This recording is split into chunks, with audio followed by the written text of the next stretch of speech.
जय जय रघुवीर समर्थ. जय जय रघुवीर समर्थ. श्रीमद दास बोध. दशक 9वा. गुणरूप नाम. समास 9वा. संदेह वारण. श्रीराम समर्थ. समर्थांनी दशक 9वा, समास 9वा, संदेह वारण. संदेह म्हणजे काय? प्रश्न पडलेले श्रोत्यांना. ब्रह्म म्हणजे काय?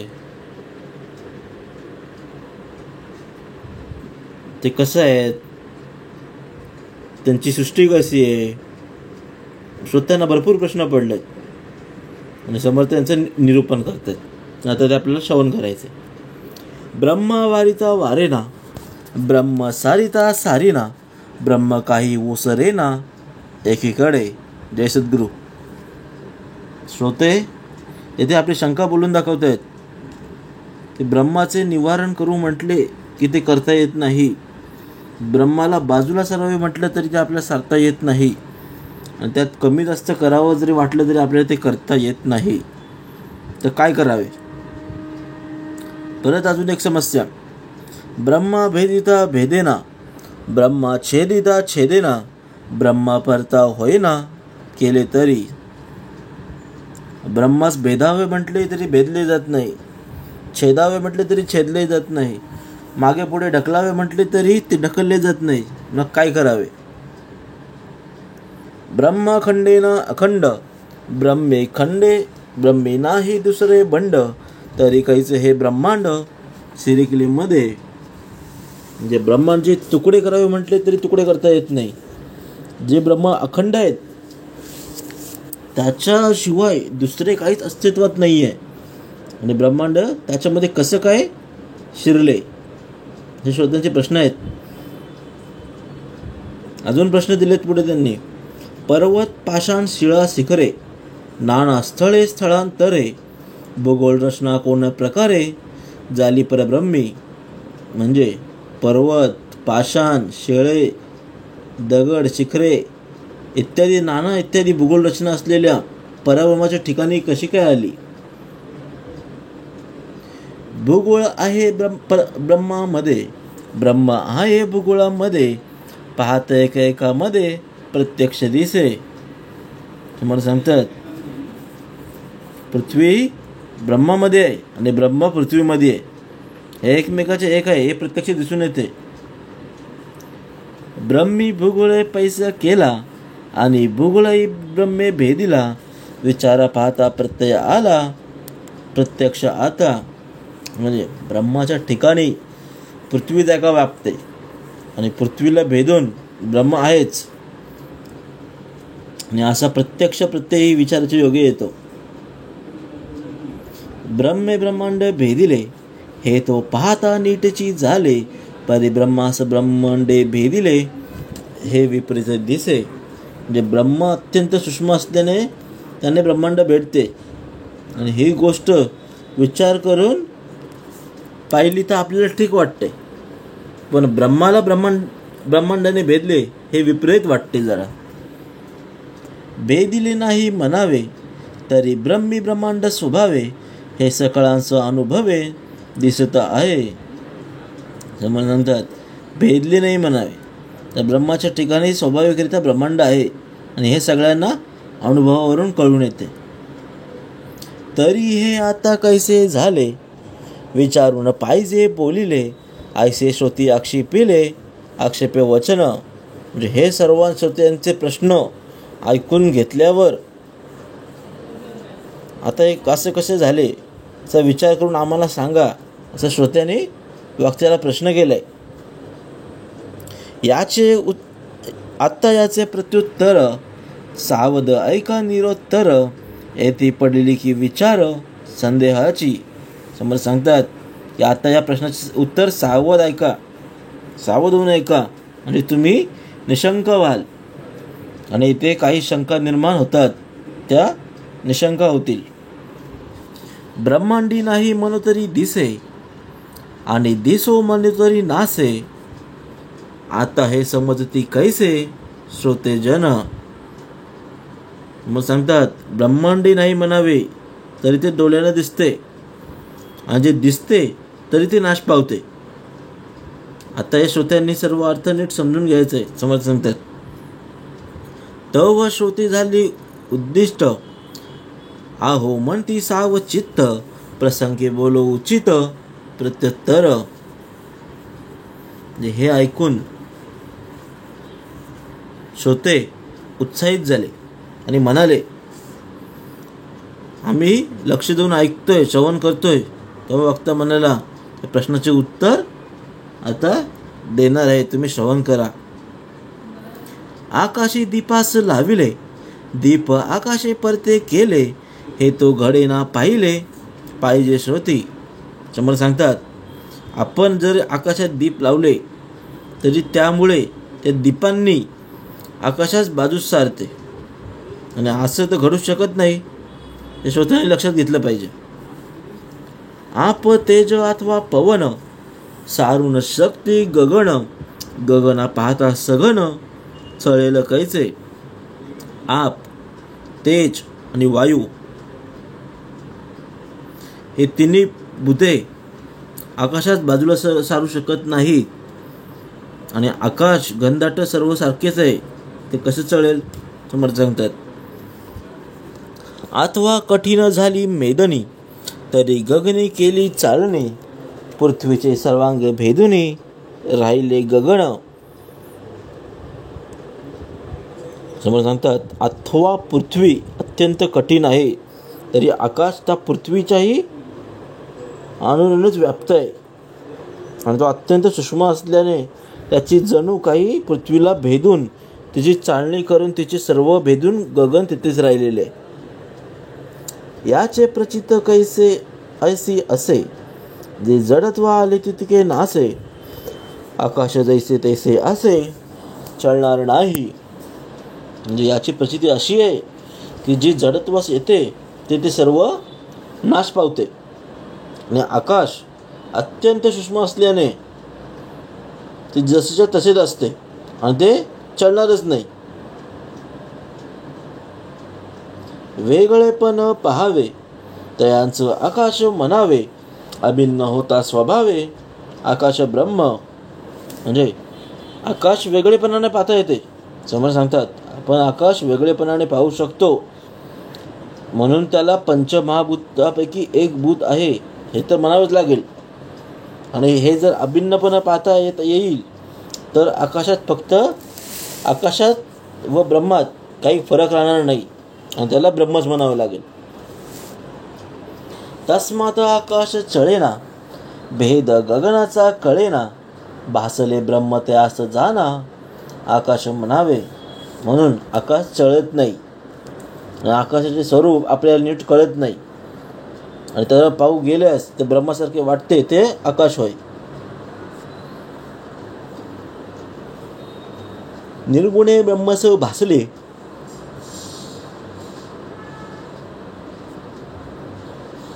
कल्पू जाता अनुमानले,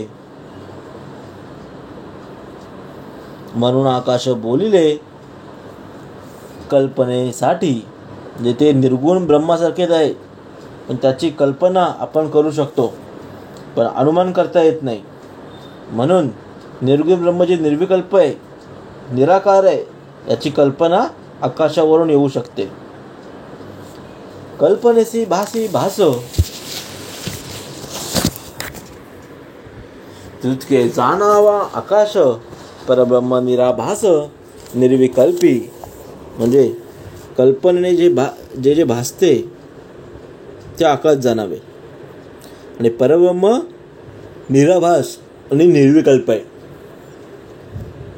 पंचभूतामध्ये वास, म्हणून बोले जे आकाश, भूतावरील जो ब्रह्मांश त्याचे गगन. म्हणजे सर्व भूतांमध्ये आकाश तत्व व्यापून आहे, म्हणून त्याला आकाश म्हणतात, आणि भूतामध्ये जो ब्रह्मांश आहे तो गगन आहे.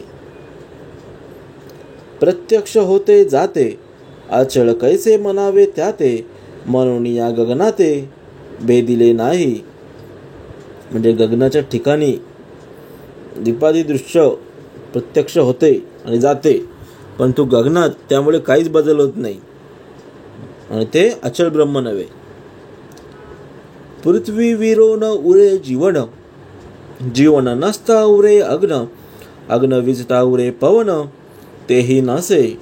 म्हणजे पृथ्वी पाण्यात विरून जाते तेव्हा फक्त पाणी उरते, आणि ते पाणी नाहीसे झाले की अग्नी उरतो, आणि अग्नी जर विजला की वायू उरतो आणि तोही तो नाश पावतो. मिथ्य आले आणि गेले, तेने खर ते भंगले, ऐसे पचितिस आले कोणे परी. आणि जे येते आणि जाते ते मिथ्य आहे, आणि ते जे खरं आहे ते भंगले असं वाचते. पण हा अनुभव काय येतो हे आपल्याला पहिलं समजलं पाहिजे, पाहिलं पाहिजे. भ्रमे प्रत्यक्ष दिसते, विचार पाहता काय तेते, ब्रह्म मूळ त्या जग आते, खरे कैसे म्हणावे. म्हणजे श्रमाने तसं दिसते, विचार करून पाहिला की हे कळते की ब्रह्मामुळे भासणाऱ्या त्या जगाला खरं काय असे म्हणावे.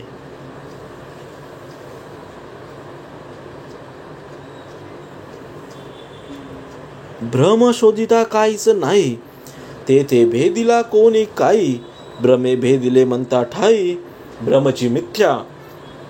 म्हणजे भ्रमाचा जर शोध घेतला तर तेथे काहीच आढळून येत नाही, म्हणजे कळून सुद्धा येते. मग तेथे कोणी कशाच भेदले हे कसं म्हणावे. म्हणून भ्रमाने भेदले असे म्हणावे तर ते भ्रमच मिथ्याच आहे.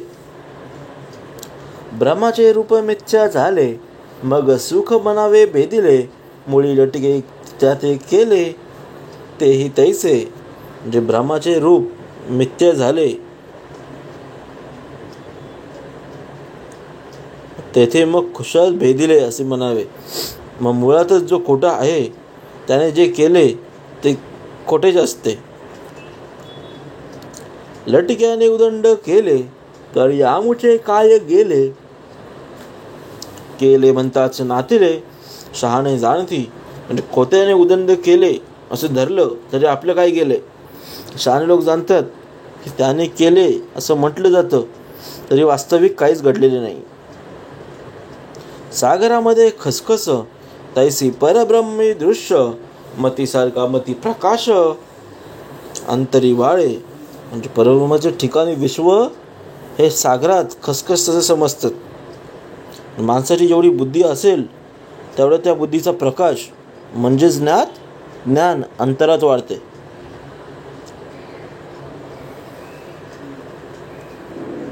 मती करिता विशाळ, कवळू लागे अंतराळ, पाहता भासे ब्रह्मगोळ, कविठ जैसे. म्हणजे मती विशाल केली ती गगनाला कवटाळते, मग तिला हा ब्रह्मगोळ कवठा एवढा दिसू लागतो. वृत्ती त्याहून विशाळ, करे ती ब्रह्मांड बद्री फळ, ब्रह्माकार होता केवळ, काहीच नाही. म्हणजे वृत्ती त्याहून विशाल केली की ब्रह्मांड बोसत्वे भासू लागते, आणि ती अचानक ब्रह्माकार झाली की तिथे काहीच उरत नाही. आपण विवेक विशाळला, मर्यादा वेगळा झाला, मग ब्रह्मागोळ देखीला, वटबीज न्याय्य. म्हणजे आपण विवेकाने विशाल झालो तर त्या स्थळ काळाच्या मर्यादेने गळून पडल्याने ब्रह्मांड आपल्याला वाडाच्या बी प्रमाणे बारीक दिसू लागते. होता त्याहून विस्तीर्ण, वटबीज कोटी प्रमाण, आपण होता परिपूर्ण, काहीच नाही. म्हणून त्याहून आपण विशाल झालो की नाही हे ब्रह्मांड वीटबीजापेक्षा कोटीपटीने आणखी बारीक दिसू लागते. आपण परिपूर्ण झालो, ब्रह्म झालो की ब्रह्मांडात उरतच नाही. आपण भ्रमे लहानळा, केवळ देहधारी झाला, तरी मग ब्रह्मांड त्याला कवळेल कैसे. म्हणजे आपण भ्रमाने स्वतःला लहान समजतो, फक्त देहबुद्धीच होते, मग आपल्याला ब्रह्मांड कसं समजेल, कळेल. वृत्ती कैसी वाढवावी, पसरुणक नाहीच करावी, पूर्ण ब्रह्मास पुरवावी, चहू कडे. वृत्ती अशी वाढवावी की ती विस्तार पाहून नाहीशीच व्हावी. पूर्ण ब्रह्माला चहूकडून पुरेल अशी करावी. जव एक सुवर्ण अनिता ते ब्रह्मांड मडविता, कैसे होईल ते तत्वता बरे पहा. आपण जर थोडे सोने आणले तर त्याने ब्रह्मांडाला मडवण्याचा प्रयत्न केला तर ते कसे होईल बरे पहा.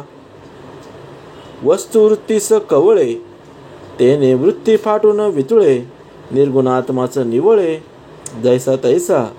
म्हणजे वृत्तीला जसं स्वरूपाचे आकलन होत जाईल तसतशी ती व्यापक होत जाईल आणि शेवटी फाटून विचलून जाईल. म्हणून ती पूर्णपणे नष्ट झाल्यावर निर्गुण आत्माच केवळ जसं तसा उरेल. येथे फिटली आशंका, श्रोते व संदेह धरू नका, अनुमाना असेल तरी विवेका अवलोकावे. ते समोर सांगतात की येथे श्रोत्यांची शंका फिटली आहे. श्रोते हो, उद्देश संदेह धरू नका. अजून संदेह असेल तर नीट विचार करा, श्रवण करा. विवेक तुटे अनुमान, विवेक होय समाधान, विवेक आत्मनिवेदन मोक्ष लाभे. म्हणजे विवेकाच्या योगाने संदेह नष्ट होईल आणि विवेकाने समाधान लाभेल आणि आत्मनिवेदन होऊन मोक्ष लाभेल. केली मोक्षाची उपेक्षा, विवेक सारिली पूर्व पक्षा, सिद्धांत आत्मा प्रत्यक्षा प्रमाणन लगे.